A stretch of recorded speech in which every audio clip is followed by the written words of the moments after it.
welcome back. Tomorrow is 9 years since the Marikana massacre. 34 miners died at the hands of police. The Socio-Economic Rights Institute says government should declare the day a public holiday as a sign of remorse and comfort to the affected families. The institute has been representing some of the families in court. They've expressed displeasure that close to a decade later, not a single police officer has been charged for the murders. The Institute's Executive Director, Nomzamo Zondo, joins me to talk about this.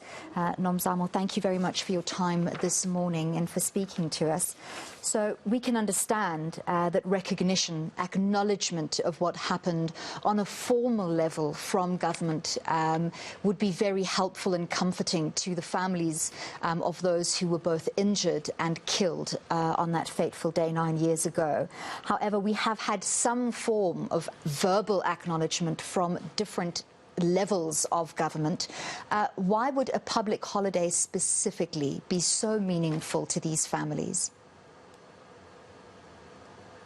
Look, Anlie, I would disagree to say there's been a level of acknowledgement at the level of the state. I think for us who've been at the forefront of engaging the state, both at the level of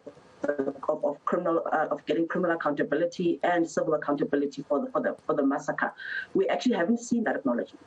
And even in the way that the families have been treated from the get-go, before the commission was set up, they had to fight to participate in the commission. Post the commission, they had to fight President Zuma to have him release the report. And then years on, they also had to fight to get the NPA to criminally prosecute those responsible. So for them, actually, there hasn't been sufficient acknowledgement that people died at the hands of the state. I think this is very, very important because people always focus on the fact that there's a line between a massacre and a tragedy. I think everybody then agrees that 34 people died on the 16th of August because of state action. And if that is the case, we know that as a government, we force the recognition of the June 16 massacre, of the March 21 massacre, of the August 9 massacre. And the reason we've done that is because we understood the importance of the right to life. And if the state accepts the right to life is important, if the state accepts that it was wrong in killing the 34 miners who died on the 6th of August, then it would provide a recognition through a public holiday. Let's talk about those prosecutions. 9 years on, as you've said, there has been very little movement or progress in terms of holding to account those responsible on a criminal level.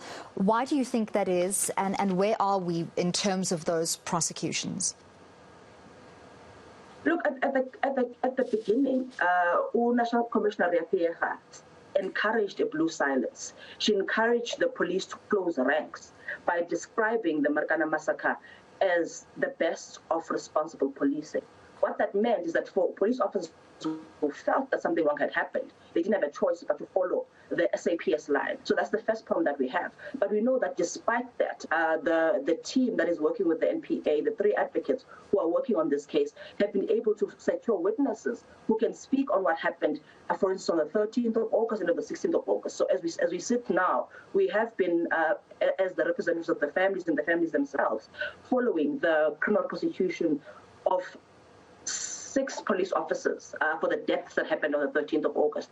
And in those criminal prosecutions, what's been clear and what's been very, very important is having the police officers who are on the ground come out and tell the truth of what happened, tell the truth of how peaceful miners had to face tear gas and had to face stun grenades, which created chaos and led to the death of at least 5 people, and leading even to attempted charges of another 6 people, which include 1 police officer and 5 miners who would have been seriously injured because of the actions of the police on that day. So for the families, the criminal prosecutions have been very, very important, Anlie, because they present another avenue for them to get the truth. And as we sit now, there's been 2 prosecutions.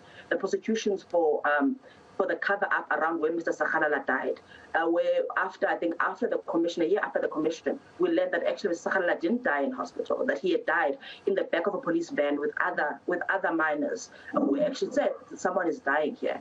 And 2, the criminal prosecution that I just mentioned around what happened on the 13th of August.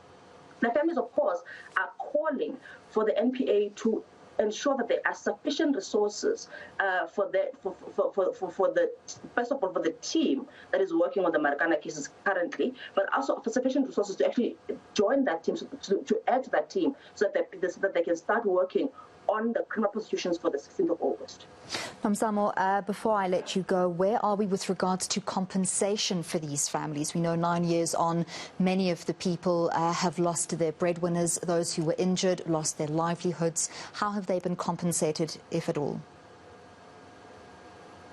Sure. So we represent the families who received a component of the bread of the money that the miners would have earned during their lifetime in 2018. We know that the injured were compensated as well to the tune of, I think, 20 million. But we know the injured have not received any compensation. So no compensation yet for the injured? Not as far as we are aware.